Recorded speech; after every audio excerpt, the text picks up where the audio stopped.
What is up, guys and gals? It's me, Thomas One here, and today we're back again with another Transformers figure review. And before we get into it, I have to say two things. First of all, I apologize for the lateness. I've literally just gotten back from a family emergency. Somebody was having surgery, and I needed to be there for them. So, anyhow, I'm back in my little area in Utah. So anyhow. This is Transformers Studio Series 86, number 5, Transformers the Movie, Voyager Class, Scourge. Now, I have been waiting a long, long time for this. I really have been waiting for this one. Even though I know it's a shell former, and even though I know it's just... it's not the greatest figure out there. I still wanted this one. This one, I don't know what it was about this one, but this one just, I had to have it. This was one that I just had to have. Sorry. But anyhow, before we get into the figure, we got to get into the box. So, there's the box. Alright. Hooray for box.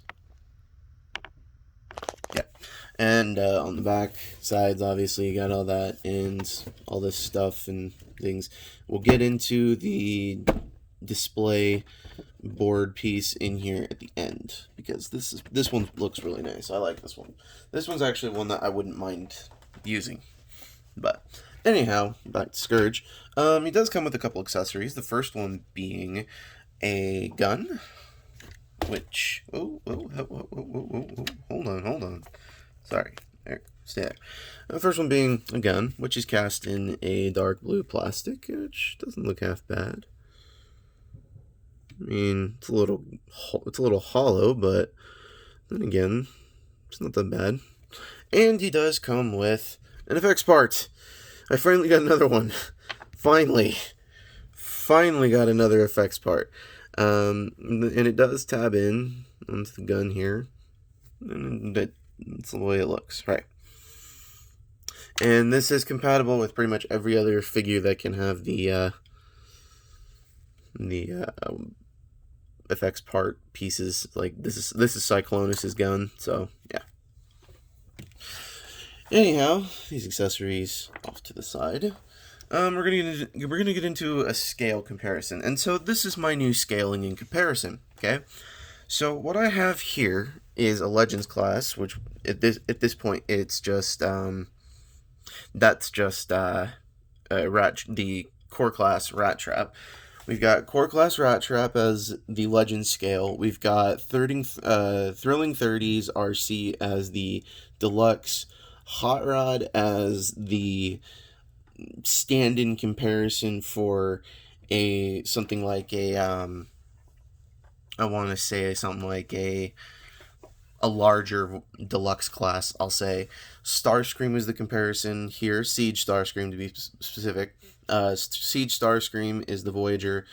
Our Studio Series 86 Grimlock here is the leader class comparison with the more modernness, and that is obviously G1 Blaster as a comparison to a typical G1. Or maybe not a typical, but a more...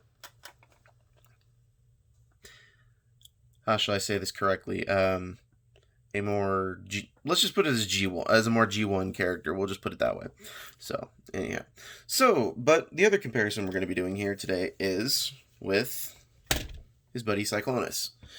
Moving these off to the side, but now I was really excited when they had told us that we were going to be getting a Kingdom Galvatron, a leader class Galvatron. Finally, we can get all three of these in one swoop. We can get all three of them in one swoop. Finally, like I said, this is something that I'm really excited for because I am a fan of the '86 movie. And just as also a head up, if you're also a G1 fan, you can also do this with him as well. The head, my copy, it's extremely loose, and on a ball joint, but you can totally flip that up and reveal his face, right? But I don't want to do that. We don't want to do that. We don't want to do that yet. Not quite yet. But anyways, here is a Cyclonus. All right. So, anyhow, to, I suppose, get the ball rolling with the transformation, let's get the ball rolling with the transformation. So, first thing you're going to want to do is, like I said, bring this aforementioned headpiece forward. Then you're going to come down here. You're going to want to fold these out, these little wing cape piece things here. And you're going to just kind of come to the sides of the figure and just start detaching things from the arms, like right here. Just kind of fiddle with it till all of it becomes loose enough to the point where you can bring it up like this. So do that, and then we're going to want to come back down to the bottom. We're going to want to split that. Let me completely split it there. And we're going to leave it like that for now. Or we'll deal with the front in just a minute. So what you're going to want to do is you're going to want to come to this section. You're going to want to bring this up. You're going to want to take this hinge, bring it down like so. And then you're going to want to fold this piece here, this side panel piece that clips on via this little clip piece right there. You're going to want to fold that in like so, and fold this all the way down to so that it sits like that. Do the same thing on the other side. Fold it up, fold that down, fold this piece in, and there you go. And then you're going to want to take this back panel piece here and detach it from the legs. There's just two tab ports. There's a tab piece here and a port there. All right. So kind of keep the cape / wings out away from the head. Then you're going to want to take this piece here on a separate hinge and bring that up. You're going to want to then take the figure, bend this hinge first. Bring that. Criminy. There's only so many ways you can do this and not lose your mind every time. Make sure this piece is folded all the way down, this piece here, and then you can just push it all the way there, and then take this piece, bring it forward, or not bring it forward, bend it like this, have the configuration like this, and then bring it up and just rock it into place. Take this back panel here, fold this down, then that end will turn, separate this piece here from the head. And then you take this piece and bring it down, and there's a port now for weapon storage. Hooray. So now we're on the home stretch. And just a fair warning, this one here always has a tendency to fall off.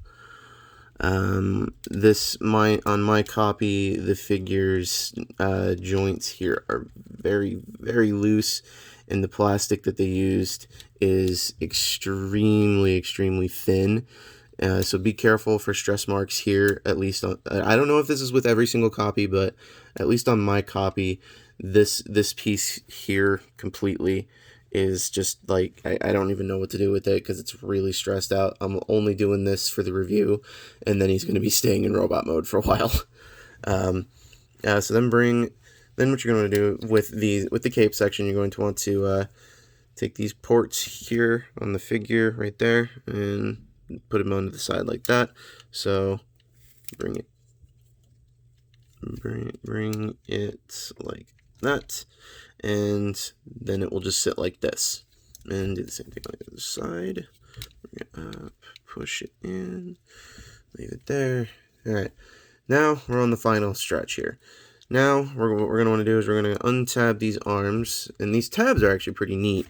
What they did with the screw holes here is they actually kind of carved out little spaces so that they could be tabbed into the legs there.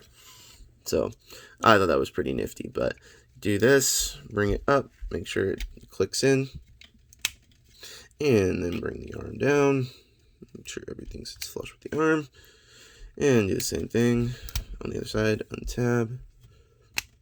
Make sure it snaps in, straighten everything out, and then for the feet, all you want to do is flip out the toe, flip out the heel spur, split the legs, flip out the toe, and come on, there we go, and flip out the heel spur. All right, and there you have Scourge in his robot mode. And he does fit in, kind of like in between that scale between Starscream. Pop!